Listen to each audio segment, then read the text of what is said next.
Mr. Chandos was a man who spent more time with his gardener than with his wife.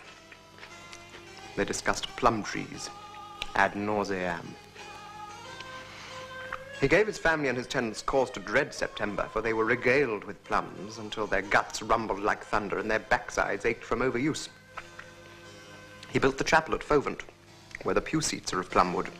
So the tenants still have cause to remember Chandos through their backsides on account of the splinters. At last the glittering queen of night, with black caresses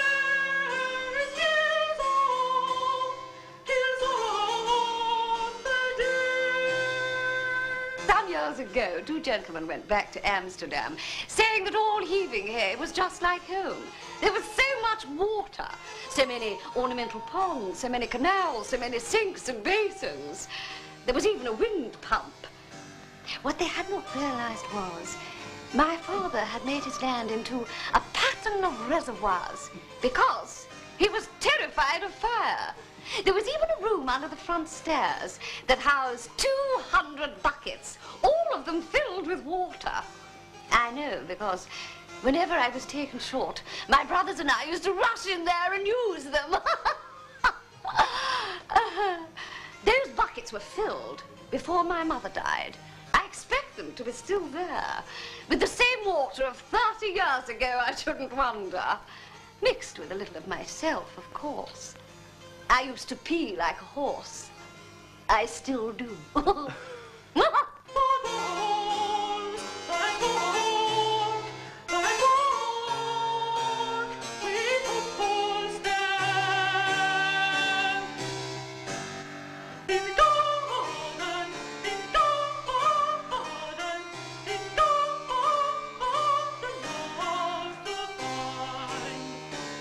At Southampton there is a house I have admired because from the side it looks so flat. It is of white Portland stone, and on a cloudy day it looks as though it might be attached to the sky, especially in the evening. Its owner is a Miss Antirim. She is a lady without a husband. From the side, Miss Antirim is also a lady without significance. Maybe that is why, unlike her house, the lady is unattached. What with one flatness and another, Mr. Neville, as a painter and as a draftsman, you could be entertained, it seems. Especially in the evening. From the side.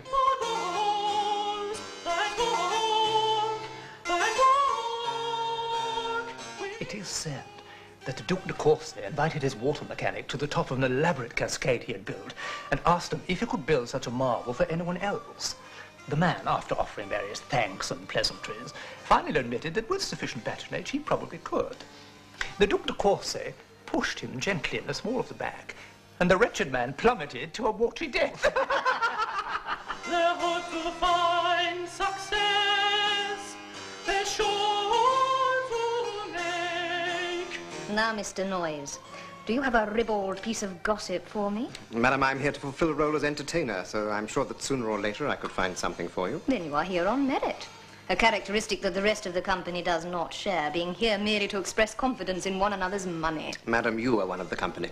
My meretricious conduct in the company of Mr. Seymour has been my invitation. I am strictly not of the company, but a part of its property. Since that is what the company is here to discuss and to revel in, you should be well favored. I would well favor you myself, above 2 parterre and a drive of orange trees. You are not extravagant in your compliments, Mr. Noyes. As yet, I'm not wealthy enough to offer you more, but I intend to be so soon. In the present company of 13 that owns a fair slice of England, 2 parterre and a drive of orange trees is a beginning. And being a lady of the Italian fashion, madam, you will appreciate the value of oranges. They smell so sweet. They are so invigorating.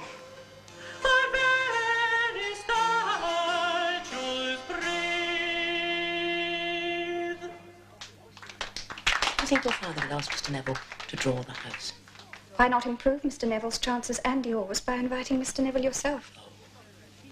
That is a too imaginative stratagem for me. Your father would find it uncharacteristically bold. Then you could surprise him. And perhaps surprise Mr. Neville as well. And if that frightens you, Mother, we could lay the blame on Mr. Neville. I hold the delight or despondency of a man of property by putting his house in shadow or in sunlight. Even possibly, I have some control over the jealousy or satisfaction of a husband by depicting his wife, sir, dressed or undressed. Mrs. Clement asked me if I had a wife, which has a ring of impertinence. Well, she knows I have a garden. How come she does not know I have a wife? Perhaps because you boast of one and not the other. But I suspect a sense of modesty is an impertinence to such a lady as Mrs. Clement. Your mother takes a sense of modesty and unprecedented distance. Why doesn't she come out more? She frets in the shadows. She does not fret, Father. Or if she does, you well know the cause is your indifference. A house, a garden, a horse, a wife, the preferential order. Nonsense. I am anxious, Mr. Neville, that you should draw my husband's estate. Why is that, madam? My husband is a proud man who is delighted to be associated with every brick and every tree of his property at every moment of his waking life.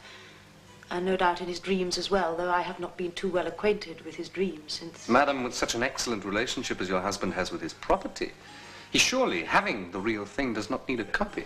I do not take well to young men who preen. Their vanity usually outweighs their prowess. Mr. Neville has prowess enough. Enough to charm where he cannot impress, and he can charm and impress the wives of rich men. That's not so uncommon, Mr. Seymour. You come with me to Southampton tomorrow. I'll show you how to impress a lady with a good drawing on.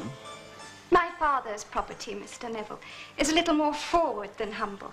And since humility in a building is not antithetical to you, perhaps I can prevail on you to draw my father's house. Ah, the same proposition from a different quarter. A concerted effort naturally intrigues me, but I feel, madam, things being as they are, may I be bold, I do not think that you or your mother could afford my services.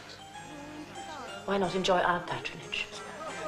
Come and walk in Mr. Herbert's garden tomorrow. Madam, I cannot say that I would not be delighted, but I fear, despite your persistence, that I have work to do up and beyond this coming apple season and will be in the service of Lord Charborough until next year's apples have all been drunk as cider. Your mother, madam, is excessively keen to have this house down on paper. Or perhaps it is you that is keen. And your mother is merely your surrogate. I admit, Mr. Neville, to being a supplicant on my mother's behalf. But she does not want it for herself, but for her husband. Well, the supplication, then, has a long and diverse path. I am flattered.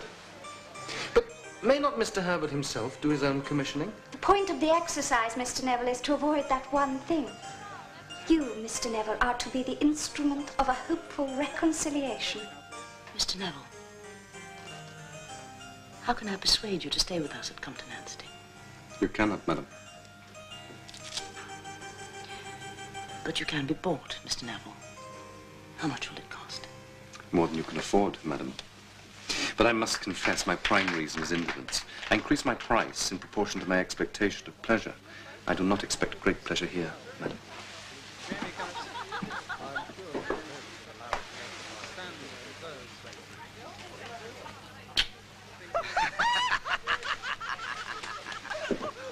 Madam, I'm to leave very early in the morning for Southampton. I've come to take my leave of you now.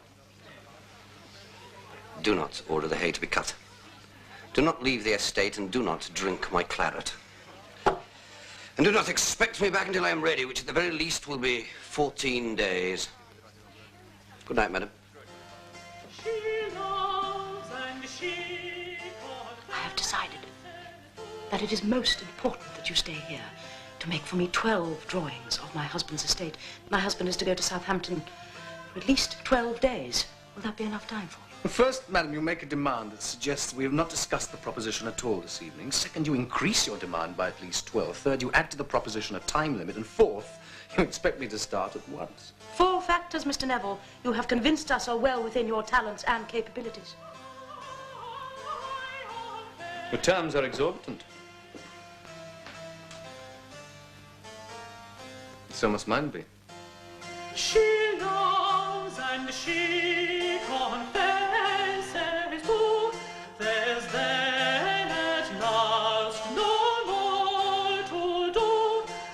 The conditions of the agreement, Mr. Noyes, are my services as draftsman for 12 days for the manufacture of 12 drawings of the estate and gardens, parks and outlying buildings of Mr. Herbert's property.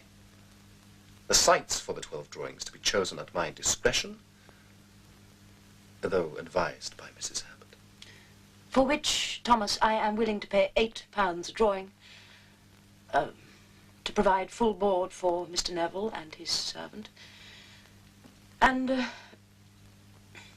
And, madam? And to agree to meet Mr. Neville in private and to comply with his requests concerning his pleasure with me.